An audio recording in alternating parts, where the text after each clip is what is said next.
mudah difahami. Beberapa tahun yang lalu, saya tinggal di Indonesia. Waktu itu saya belajar di bahasa Indonesia di sana. Sekarang saya pulang ke Jepang.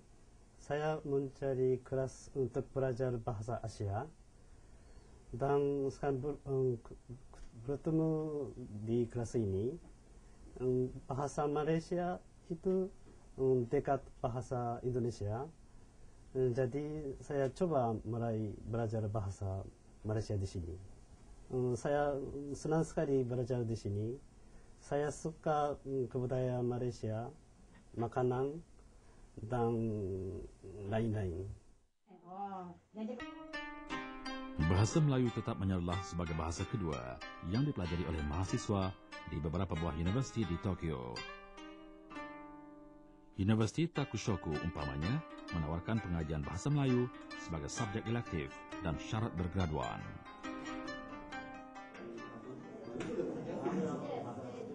Di negara Jepun, tenaga pengajar di kalangan penutur jati bahasa Melayu sangat berkurangan, sedangkan mereka amat diperlukan untuk membantu proses pengajaran bahasa Melayu. Namun, terdapat juga sukarelawan dari Malaysia yang memikul tanggung jawab bagi memperjuangkan bahasa Melayu di medan pendidikan. Bahasa Melayu diperkenalkan kepada masyarakat Jepun sebagai bahasa kebangsaan Malaysia. Bahasa ini juga telah menyatukan penduduk Malaysia yang terdiri daripada pelbagai bangsa dan budaya. Ramai orang Melayu sangat baik hati.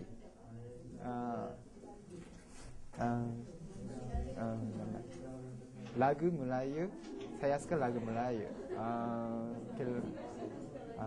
Siti, Luha, Siti. Saya suka Siti. Saya suka makanan Malaysia seperti nasi goreng dan mie goreng. Orang Malaysia baik-baik.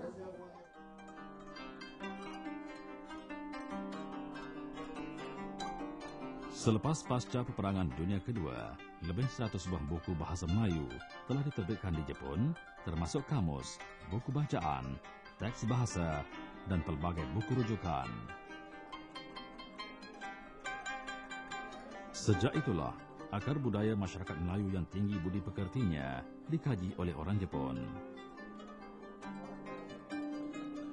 Menurut kajian yang diterajui oleh Yamaguchi Masao, seorang sarjana dari Universiti Setsunan mendapati buku tertua yang digunakan untuk mengajar masyarakat di sini adalah Kamus Melayu Jepun yang dicetak sejak tahun 1906 Masehi.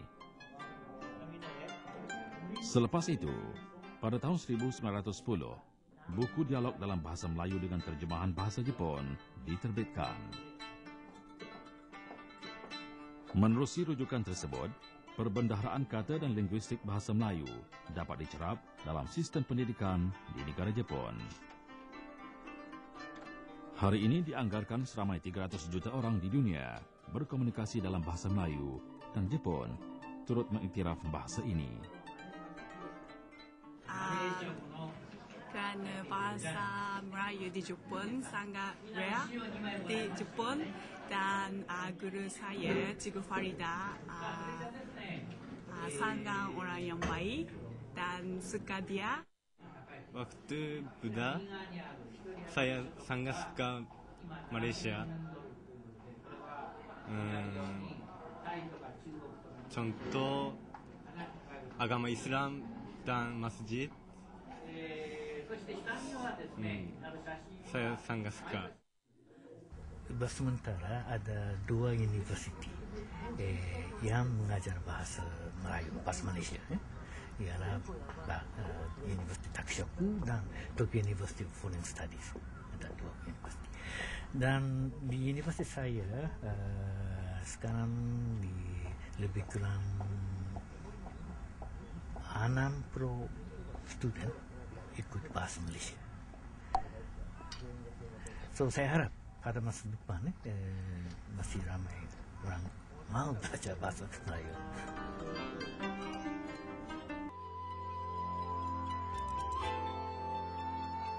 Sistem pendidikan di Jepun semakin rencang seiring perubahan masyarakatnya.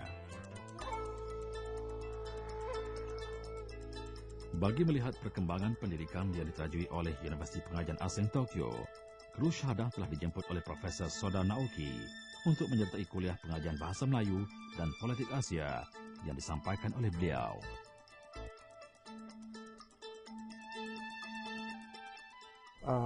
Untuk memahami masyarakat Malaysia, memang kita harus belajar bahasa Melayu dulu, sebab bahasa Melayu adalah bukan saja bahasa rasmi dan bahasa kebangsaan di Malaysia, tapi juga boleh dikatakan satu lingkar rangka di dunia Melayu. Jadi bahasa Melayu adalah sangat penting untuk berkomunikasi dengan penduduk yang duduk bukan saja di Malaysia tetapi juga di dunia Melayu seluruhnya.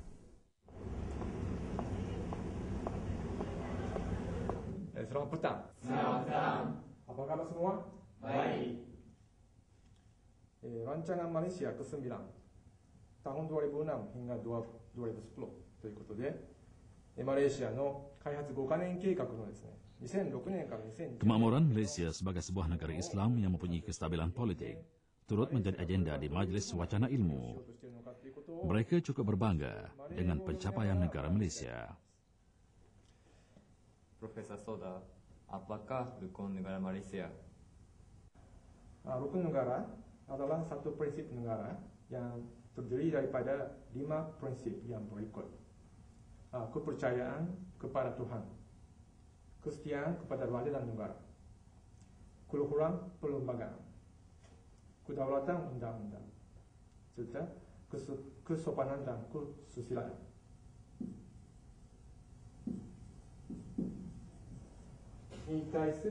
Iklim politik Malaysia di bawah naungan Raja Berperlembagaan dipimpin oleh Yang di-Pertuan Agong menjadi tarikan kepada penduduk Jepun.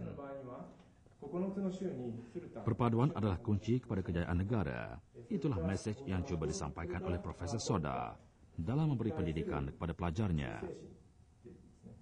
Walaupun mereka berbangsa Jepun, penghayatan rukun negara Malaysia boleh dijadikan panduan hidup dan dapat mendidik moral generasi hari ini.